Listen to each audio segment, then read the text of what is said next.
brisk 7:57, 46 degrees. One day away from the full flower moon. That means the tide is running very strong.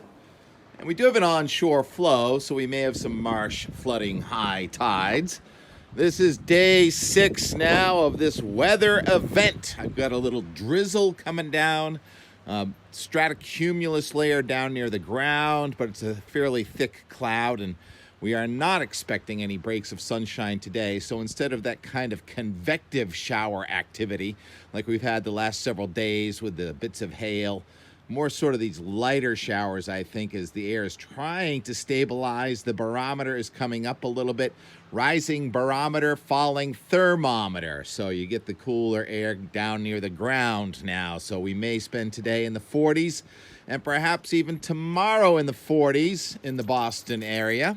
It'll start warming up to the west, I think, first. There's a new surface low-pressure system forming under this huge upper-level low. It's in the lower right there on our visible satellite imagery. It's cyclogenesis. We had the big thunderstorms east of Virginia today. That storm, which was progged to kind of clip us this morning and then kind of lost, is kind of clipping us this morning.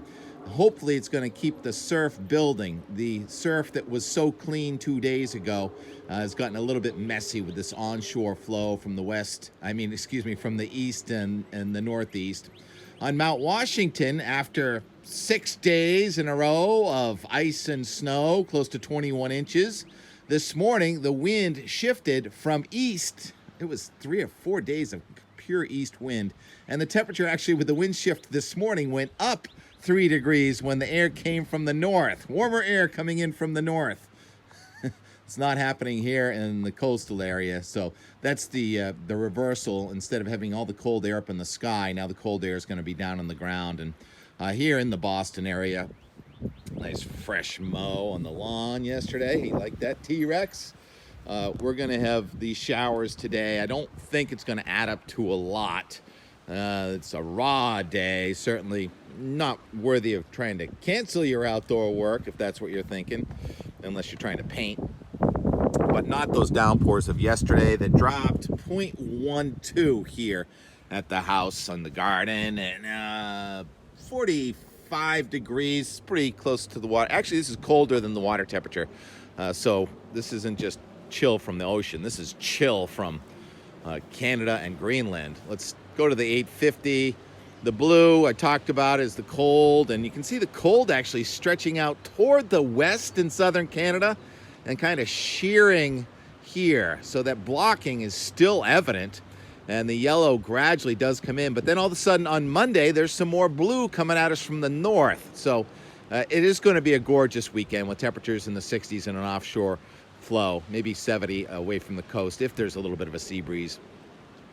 And the cooler air on Monday doesn't really do much. I think that's mostly up in the sky. But then when a surface low tries to come along the boundary between the warmth that comes in and the cold air trying to come back, we may get a little light rain or snow. Let's go over to the Euro. Not snow, excuse me. Maybe the top of Mount Washington. Just so used to saying that. The Euro shows a wave of low pressure or two. One comes through here, it looks like on Tuesday or so, and then maybe another one, next Friday or Saturday. I don't think it's going to spoil the weekend, though.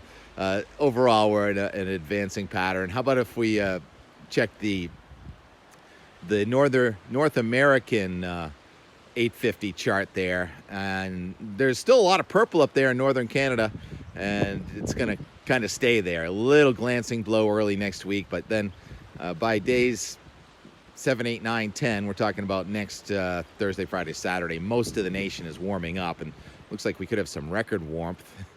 We've replaced that winter storm warning in Michigan, in the UP of Michigan, where one station came in with 48 inches of snow, all-time May snow. Anyhow, we replaced that with flood warnings, flood watch, and a few flood warnings now in the UP of Michigan. So we've reversed the drought, any drought that was happening here in the Northeast. It's rained pretty much, about 8 out of the last 14 days.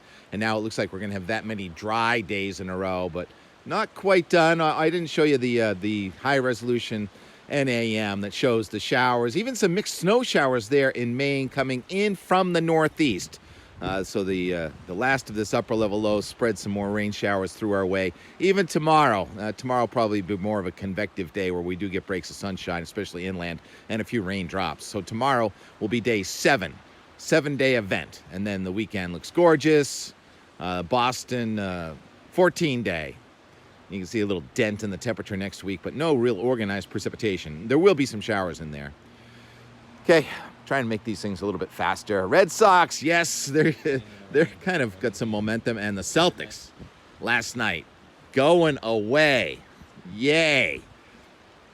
TK and T-Rex yesterday checked out the herring run, and there was a bird just sitting there, and I called it a brant. I think I might have called it a brant goose, but it's a brant with a D, cormorant.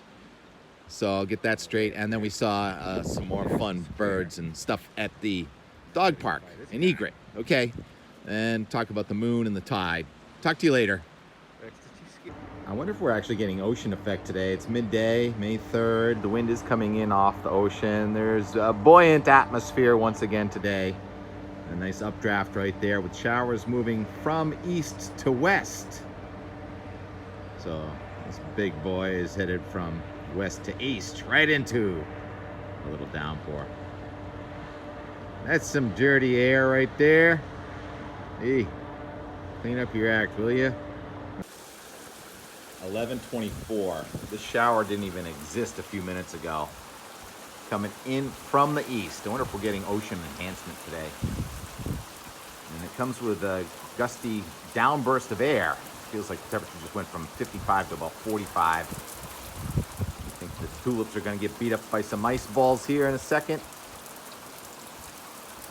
Anyhow, take any rain in the springtime we can get. Wouldn't mind some in the summer too. Keep the grass green in July. That'd be nice. All right, a few minutes later, here's what the backside of it looks like. That system formed over the South Shore of Massachusetts, moved north and then west. See something new in your life every day, don't you? Never seen motion like that before. Met Eric and Zach right there about 40 hours ago. It's May 3rd, lunchtime. They were here just after dinner on May 1st, so we'll see how the meadow mix spray works out. We've got a lot of weeds to contend with, but at least it's been raining.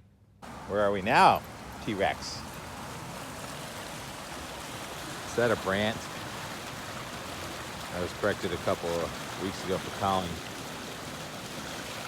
a goose a brant. Although, brant are geese, right? A lot of fish in here. Can't see them because of the reflection, but there are thousands of herring in there. Not sure that bird's doing too well. Brant, right? What do you do with a brant with an injured wing?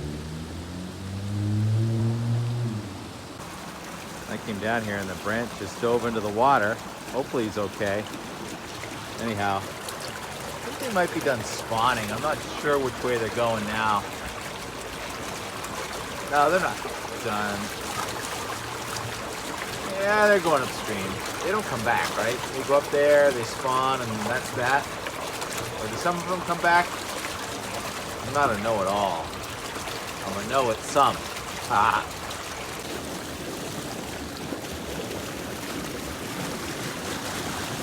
I don't think he likes to move in water.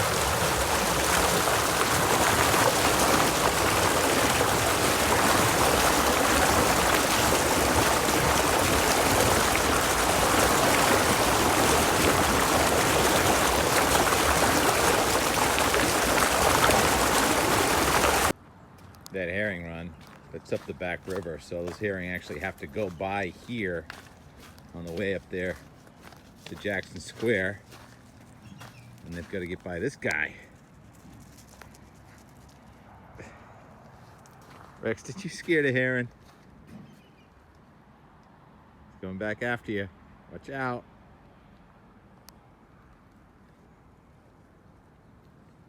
Pretty.